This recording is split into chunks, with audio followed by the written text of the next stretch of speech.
the Funny Thing Is podcast. I'm your host, Nicole Birch, where every week I bring you a guest who shares a life-changing experience, the medicine they took to get better, and the funniest lesson they learned along the way. Today, I have an amazing guest for you. She's a comedian mom and the founder of Spicey Moms. Welcome, Angelina Spicey! Hey, Nicole, thank you so much for having me. And you're wearing the green. I love it. I am officially on brand. The lime green queen. You are, and I love it. And it's such a great color on you and for the brand. Thank you. It's my favorite. So, okay, tell everybody what a life-changing experience is, because we want to get to Spicey Moms as well. Yeah. Life-changing experience, I think, is similar to what most women who have children go through. Okay. I had a child and had severe postpartum depression and anxiety.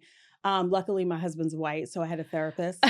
Because, therapy comes with a white husband. That's right. Right? You walk down the aisle with a Caucasian, you get a jar of mayonnaise, some sunscreen, and a therapist. Yes. Yeah. So I had a therapist. So luckily, I was diagnosed by her, not by my doctor or anything. Yeah. But at 8 months postpartum, I was struggling real bad. And my therapist, Dr. Olson, recommended that I check into a psych ward.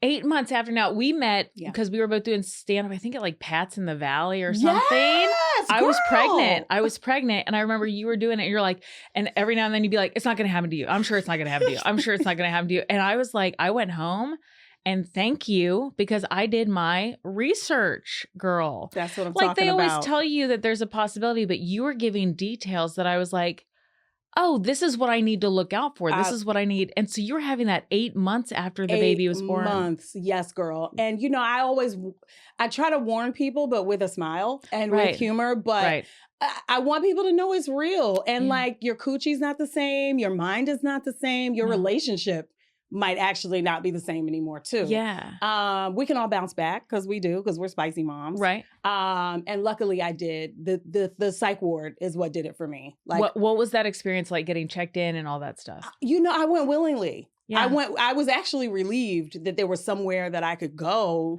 to actually feel better. So I wasn't scared. I was just like, please, let's go now. Can I sleep there? Thank God my baby does not have to join me. Right. Neither does my husband. Yeah. So I went willingly, and it was great. It was great because I was able to like take a beat. Mm-hmm. And as a new mom, waking up every 2 hours, your milk is spraying the walls, your vagina hurts, you're having intrusive thoughts. Like sometimes you need a break. Absolutely. Mine came with the psych ward, and I was just so grateful. The checking in was easy. They were expecting me because my therapist called. Right. It was VIP treatment. VIP all the way. Baby, I was like, And they filmed a reality show at my psych ward. What? Yes, girl. You went to the good one. I went to the good one. And it was covered by insurance. What? Yes. So it was only $30 a day. People don't know that. Amen. That's why Spicey Moms is here, girl. Oh my Check God. in. Check into the psych ward. Check in. Yeah, it wasn't bad. The therapy, I felt like, should have been more tailored to moms. Right. I was the only mom there. I was the only Black woman there. Right. So it could have been better in that regard, but it was what I needed. Right. Yeah. What were some of your symptoms that you were experiencing? Intrusive thoughts. That was the number one. Okay. I didn't have them too. We were on the third floor, and I was like, I'm gonna throw this baby out the window a lot. But and I realized when I would sleep, it would go away. But how often are you sleeping? I was a single mom, so I didn't have any help. And I was like, ooh, why am I thinking that? That's weird. That is super weird, and it can make you feel like you're going crazy. Oh, yeah. But I didn't know 70% of new moms have intrusive thoughts. Absolutely. Right. I don't know a lot of moms that I've talked to. Yeah. Thank God they tell you. Yeah. You know what I'm saying? Like, I was so afraid to say anything. Yes. Mm-hmm. And I was so afraid to admit what my mind was like conjuring up at 3 o'clock in the morning with my boob out and the baby out. And like, I was just kind of like, why is this happening to me? Right. So intrusive thoughts was the number one thing. Right. Intrusive thoughts. I hated my husband. Yeah. Yeah. I hated him bad. And just feeling like everyone lied to me. I felt like this was I was like, dude, you guys buried the lead on all this shit. All of it. Yeah. All of it. And I felt like because nobody else told me their experience, that I was the only one. Right. Right. So I felt like this is going to last forever. It's never going to end. I'm never going to feel capable. I'm never going to get sleep. She's never going to talk. My boobs are always going to hurt and dribble and leak. And this is just fucked up. Yeah. And I don't want to be here.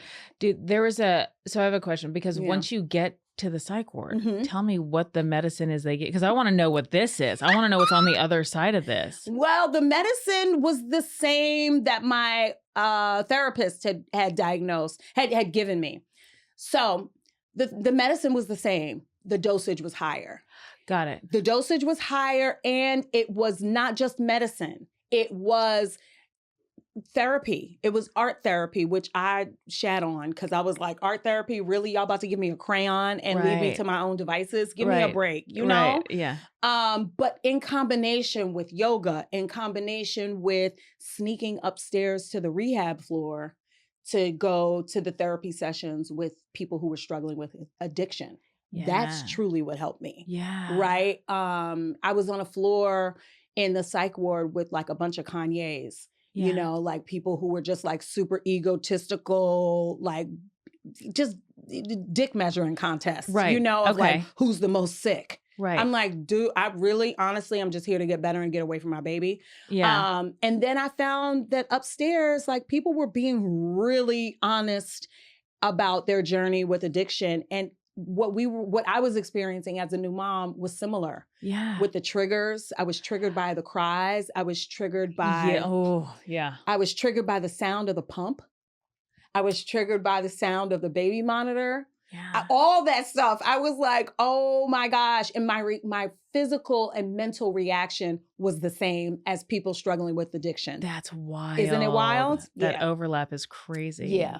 Would have never learned had I not snuck upstairs to the rehab floor at the So psych what ward. made you want, because like you, and just so the viewers know, every time you post a photo with you and your daughter, you're very adorable. You're a loving mother. Like I want people to see the other side of it. I'm not a bad mom. Yeah, like I am, but I'm not. But like you got your shit right. And like it can happen. I have I don't want to leak this, but a close relative who suffered from PPP, so the psychosis. Ooh. And that one was where they were like, oh, we need to keep you for a little bit longer, because she kept thinking the police were at the door. She kept thinking people were trying to steal the baby. People were, and it was like and so again, medication, therapy, she's doing great now. Good. They are thriving. Good. But there was like, the first 3 months of that baby's life where it's like, she's like, I don't think you should let me have the baby. And it was wild. And she said that. Good for her. Yeah. Like we need to celebrate more moms who are willing to say, give me a break, give me a beat, or this is too much. Yeah. Because those first few months of motherhood, the first year of motherhood, honestly, the first 12 months can really break a person down. Absolutely. Especially if you are like a high functioning person. Yeah, with a lot of autonomy, and you're an individual, you're an independent, and then suddenly it's like, oh, my entire life shifted to being this milkmaid. And I was just like, what the fuck, What the fuck is this? Yeah. And we don't talk enough about the identity shift that we as moms face when we have a baby, especially if we've had lots of autonomy. I talk to like entrepreneurs, women who are not in the industry like us at all, who feel the same way we do, who were like on this leadership track at work and like have 2 MBAs and a PhD and high functioning and high earning. And then they become a mom and all of a sudden they feel trapped. Right. And they feel like they don't have the autonomy that they once had.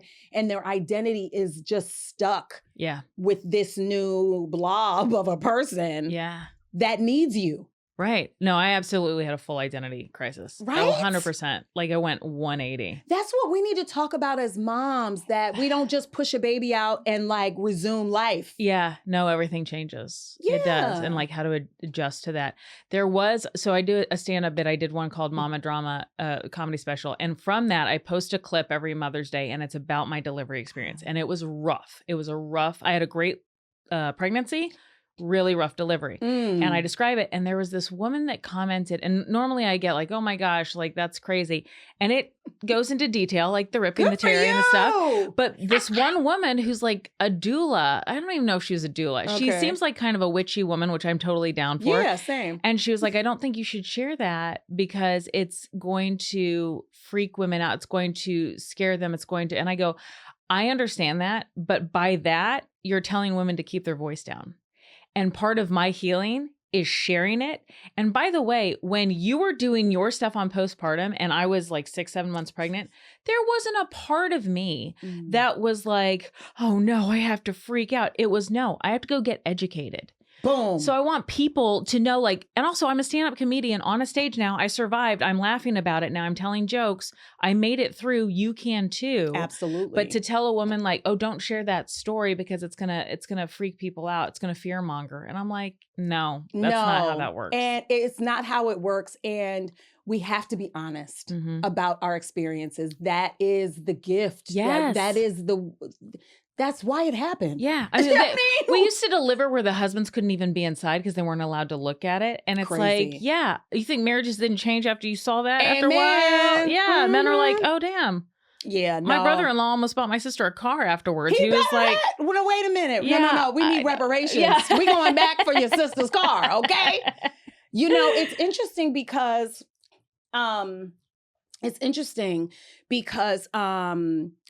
I think push gifts should be mandatory. Push gifts should be mandatory for moms. I'm wearing my push gift today. Amen. Amen. Amen. I love him. Love him. You know, I think push gifts are mandatory, but also like just a recalibration of what is expected of us. Who are we now? After becoming a mom and pushing out a baby or getting a baby out of you, you feel like your old self died. Mm-hmm. And we don't talk about that enough. And so you're mourning your old self, supposedly, hopefully celebrating this new life, and then also questioning, who am I now? What am I? Yeah. And what am I going to do with myself after this, you know? But, you know, there was a woman, I just got an award from Yale. Oh, congrats. For my work. I'm so grateful to Yeah, I want to get into Spicy Moms. But there was a woman at the show. I did a show and spoke very openly like we do. Right. About my experience. And there's a joke at the end that I say, you're not crazy. They just lied. Yeah. And she was like, that's right? Great. It's so freeing. It's great. Like, girl, no, it ain't you. Yeah. It's that everybody's lying about their experience. Yeah. And a woman came up to me who also works in this field. She's a researcher. And she's like, you know, you should say that differently. You know, because what if moms are crazy? You should say, if you are crazy, it's okay, because most of us, I said, honey, you just ruined my joke, okay? Yeah, also, you just said something that gave me so much lightness. Like, you're right. Thank you. Dude, get out of here. I hate when people try to police comedians. I know. Especially about our lived experience and especially about motherhood. Let me say what it is I want to say. Yeah. Trust me. We know, we are the professionals in the room. Right. We know how to read the room. Exactly. And we know when moms feel seen by things we say. Right. So screw that lady. And screw the lady who came up to me at Yale and tried to correct my damn joke. No, we're not doing that. We ain't doing that, honey. So we going back to get your sister's car. He literally said, he goes, when she was pushing, he's like, I'm going to have to buy you a new car. It's okay. I'm going to buy you a new car. Because he just could not believe the process. Love him. Good man. Great man. Tell me how we get to Spicy Moms. Spicy Moms came from me needing to make something creative, to have a voice, to really shift the culture. Spicy Moms came from me getting sick of begging my friends for $5 to go help moms. Right. You know, we've supported and helped so many moms because of my outspokenness about going to the psych ward and having a ripped vagina. Keep talking about your ripped coochie, girl. Yeah. They need us. Yeah. And I was like, you know, this needs to be a business and an official movement. So we literally have supported over 1,500 moms over the last year with postpartum care kits, with the kits and things that they don't give you at the hospital, but they should. Yeah. Like hemorrhoid cream, coochie coolers. Yes. You okay? I saw that. Did you see the coochie cooler? Yes. No, there was a good friend of mine. She'd had 2 kids. She came to me. I was still bartending, and she came to me and she goes, and they were the long, thick pads with witch hazel and jojoba oil. And she goes, now you're going to put this on, then you're going to put it in the freezer. And I was like, why aren't they doing this at a fucking hospital? Right. And by the way, that felt amazing. Yes. Frida has like new stuff now where they can put stuff on. And I'm like, finally, it's like coming out. Yes. But if you are some of the moms who either don't know about Frida or don't know about those items, or you have to pick and choose when you're in Target or in Walmart, right? You can make them at home. Right. So we give moms all of the ingredients. We give them the instructions on what to use.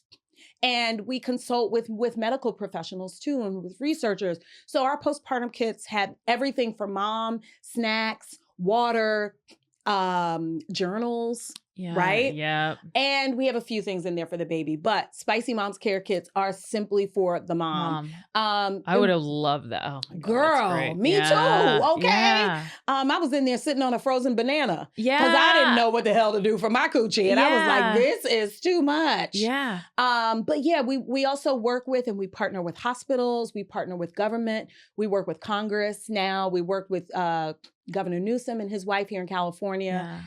To pass legislation to support moms. So now every mom in California that gives birth is screened for postpartum depression and anxiety because of the work we do and have done with the governor. So we're working with Congress to make that a national effort so that moms in every state across the U.S. can have that.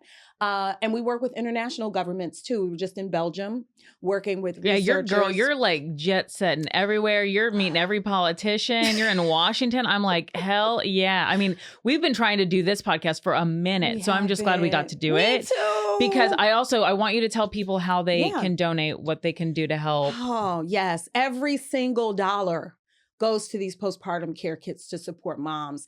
And how it works is when folks donate to us, so it could be a small donation, $5 donation, $20, $2,000, we'll take it all. Yeah. We go and we curate these postpartum care kits for moms that reach out to us on Instagram. I was going to say, how do the mothers get a hold of you? Moms get to us at Spicy Moms on Instagram. And we get about 30 requests a week for these postpartum care kits.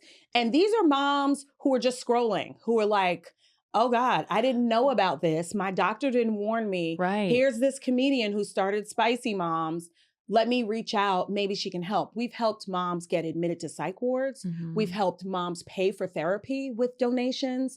We supported a mom in Kentucky with 6 months of therapy just from our donation pool. Oh my And then gosh. the therapist matched that. So she got a year of therapy services free to her. And it was her first time ever getting therapy. So yeah, so we love donations. We love when moms, wear our merch and wear lime green and download our song and support the work that we're doing because we get to really see the impact. Right. Yeah. Dude, that's amazing. And then what are you doing now? There's are you doing a comedy tour? Yes, we're doing a global give back tour. We got to get you on one of the dates, I would love it. Ma'am. Yes. Yeah, I'll join. Okay. I'll join. You let me know the dates. Yeah, I'll absolutely do it. And it's a global tour. So again, we kicked off here at the Hollywood Improv in LA. Yeah. We did a bunch of shows, 6 shows in Belgium. We did a couple shows in Paris and London. We're going to Accra, Ghana. Yeah. We're also opening a comedy club in Tanzania. Oh my God. Yes. So that there's a pipeline for women to tell their stories and to become funnier and have a platform and a place where we can go. Spicy Moms from the U.S. can go and perform and deliver the good word about postpartum health. So it's a global give back tour that Spicy Moms is doing now. And we're excited by the momentum and by all the support. Because honestly, we got here by donations. Yeah. Yeah. I am so proud. Like, this is your medicine. Like, you have taken such a hard road. And then now you're giving back on a global. It's always hard because I've discovered like when people usually use their medicine, it's for themselves, which is good. And then maybe for the ones closest around them. But it's really hard to get to the point where you're on a global give back scale. So girl, you are crushing it. Thank you, Nicole. That's like the highest high, dude. It is the high. I prayed for this. I prayed to have impact globally. So that, because I knew that the landscape in the U.S. was changing.